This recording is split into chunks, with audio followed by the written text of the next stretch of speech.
Alex? How about a ghost hunt in one of New York City's most historic neighborhoods? Alex Dennis back with the details. Oh, that's right. History and horror meet as a secret underworld of ghosts and ghouls reveal themselves during a guided tour.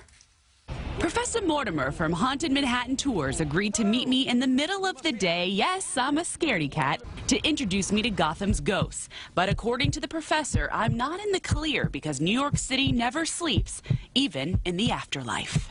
Where are we going first? We're already there. We'll start right here at Washington Square Park. Follow me. On a walk where history meets horror, Professor Mortimer shows us some of the most haunted places in the city. In the late 1700s, following an outbreak of yellow fever, diseased bodies were dumped here, then known as a potter's field. So how many bodies would you say are here? Well, that's in dispute, but estimates range all the way up to 20,000 bodies remain under our feet. Which may explain reports of shadows that seem to appear and disappear without warning. Another common sight, Eleanor Roosevelt's black dog.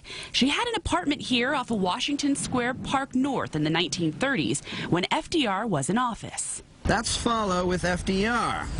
So if you happen to see a small Scotty running around off of its leash, then it's probably just follow. Oh, like that one?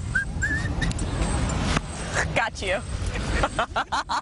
Well played, Alex, well played. And in 1917, a group of artists staged an insurrection, calling to make Greenwich Village its own sovereign state. At night, you may hear them reading aloud their Declaration of Independence near the Washington Square Arch. Around the corner at West 3rd Street in McDougal, you'll find the D'Agostino NYU Residency Hall.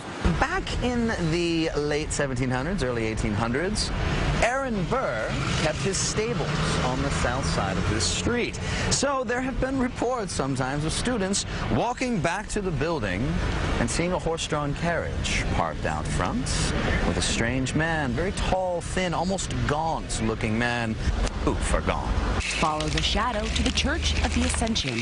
I don't think a lot of folks would think a church would be haunted, but this church apparently is. Not by any sort of religious figures, however, but instead by the ghost of an artist.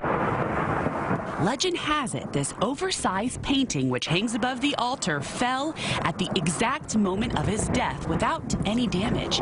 Now an old man who resembles the artist is often seen in a pew admiring his work.